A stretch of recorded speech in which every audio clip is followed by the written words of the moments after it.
We are hardwired to connect. It's not just a preference.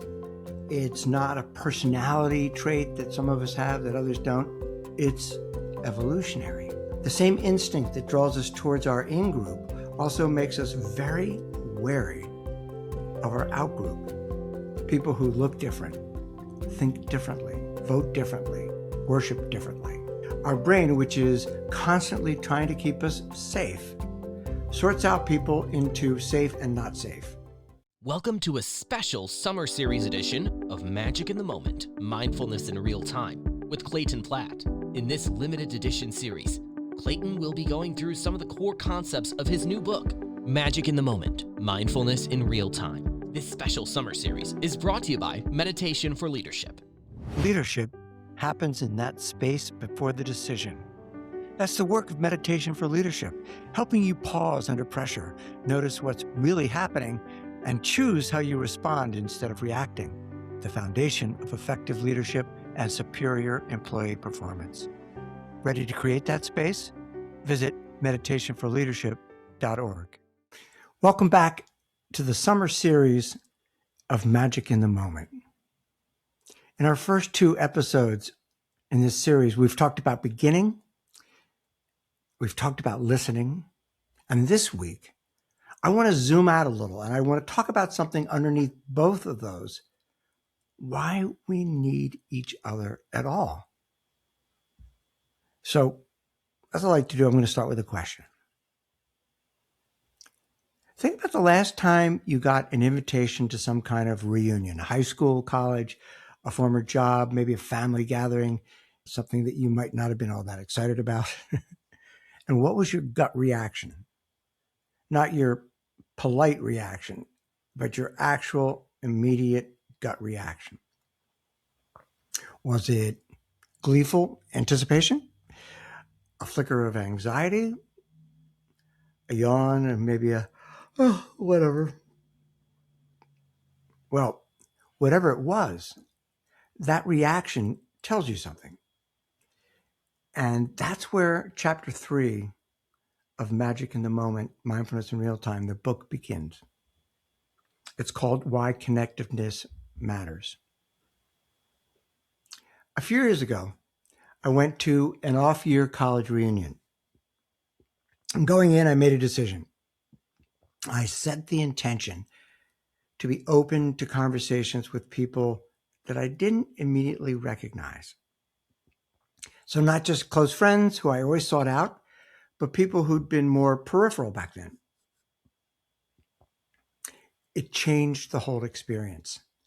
I met people who'd lived these fascinating lives after graduation, people I'd shared a campus with for years, for 4 years, but I barely knew. And I walked away from that weekend more engaged than I expected to be, simply because I widened the aperture a little bit. Now, that's the light version of this chapter. There's a heavier layer too. And this chapter is also where I write about my own sobriety and what it's meant to be public about that instead of keeping it hidden the way people used to. We'll get there. But let's build up to that. So here's something the neuroscience makes very clear. We are hardwired to connect. It's not just a preference. It's not a personality trait that some of us have that others don't. It's evolutionary. Our ancestors who stayed close to their group survived. The ones who wandered off alone generally didn't do so well. But that same wiring has a shadow side. The same instinct that draws us towards our in-group also makes us very wary of our out-group. People who look different, think differently, vote differently, worship differently.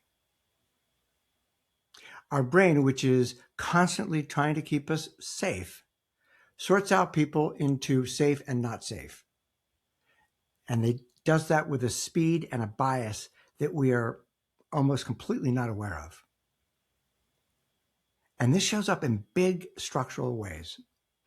in workplaces, in society, but also shows up in something as small as who you sit next to at a wedding.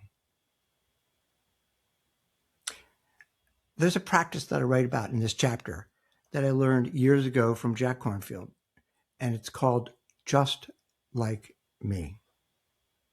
At its core, it's a way of dissolving the identities that separate us, finding the human underneath the label.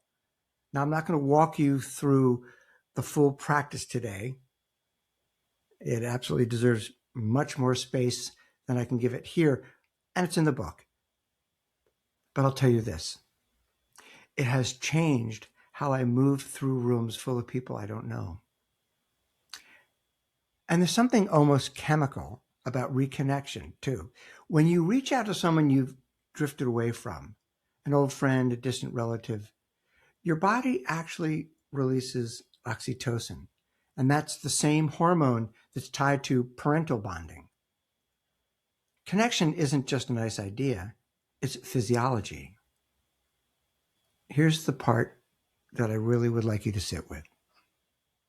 Loneliness isn't just an emotional discomfort, it's a measurable health risk.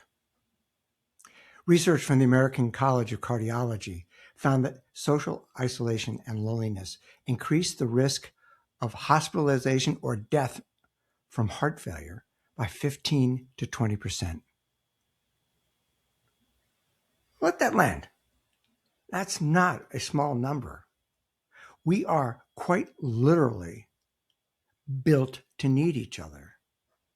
And that's not as a sentiment, as a survival mechanism. So I mentioned earlier that I was going to share something with you in this chapter because I think it's truly an example of what we're talking about.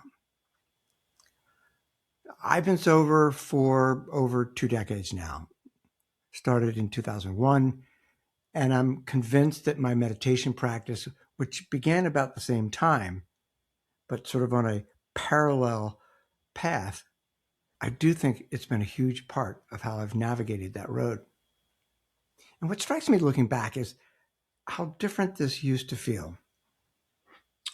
There was a time when admitting that you struggled with alcohol felt like admitting a character flaw, something to hide, something shameful.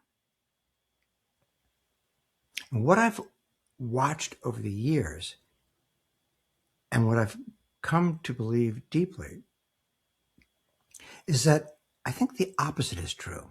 Sharing the struggle openly, if at all possible, naming it, being witness to it. I don't think that's a weakness. I think that's one of the bravest things a person can do. And it doesn't happen alone. None of this happens alone. Every milestone, every year of staying the course, that's built on the people who showed up. Family, friends, a sangha, a community willing to hold you accountable and hold you with love at the same time. It truly does take a village. And I certainly don't think that I could have done it without one. There's a quote from Fred Rogers that I love. And this is something his mom used to say when he saw scary things on the news. And she'd say this to him. She'd say, look for the helpers. You will always find people who are helping. And I think about that a lot. Whatever is hard in the world, whatever is hard in our own lives, there are always helpers. And sometimes, if we're fortunate, we get to become one for someone else. I'd like to invite you into a short version of this Just Like Me practice that I mentioned earlier. So wherever you are, sitting, walking, even driving, don't close your eyes. Bring to mind someone you've kept just a little bit at arm's length. Not necessarily someone that you dislike, but just someone outside of your usual circle. Someone you've never quite made the effort to know. Now gently bring to mind this person has people they love. This person has been heartbroken before. This person has fears that they quietly carry, just like you do. This person gets tired. This person laughs at something silly, probably more than you'd guess, just like me. You don't have to do anything dramatic with this. Just notice if it softens. And maybe this week there's one small way that you can extend the circle a little bit. Maybe a random text, a hello, a question instead of a quick judgment. So you'll find more in chapter 3 of Magic in the Moment than I could fit into today's conversation. The full Just Like Me practice is there. Some reflection questions about your own reunions and relationships that I think are truly worth sitting with, and more on what it means to humanize our struggles publicly, the way I tried to do today. That's all in Magic in Moment, Mindfulness in Real Time, wherever you get your books. Okay, next week we're moving into chapter that I'm truly fond of, The Beauty of Beginner's Mind. What if you knew a little less and got curious a little more? Until then, thank you so much for being here, for being part of this community, the connection, the moment. The magic is already here. Hey, thanks for listening. I want to give a big shout out to John Gehring of Story Trust Media for his expert editing and wonderful production guidance. I also am deeply grateful for the ongoing support I receive from Meditation for Leadership and their sponsorship.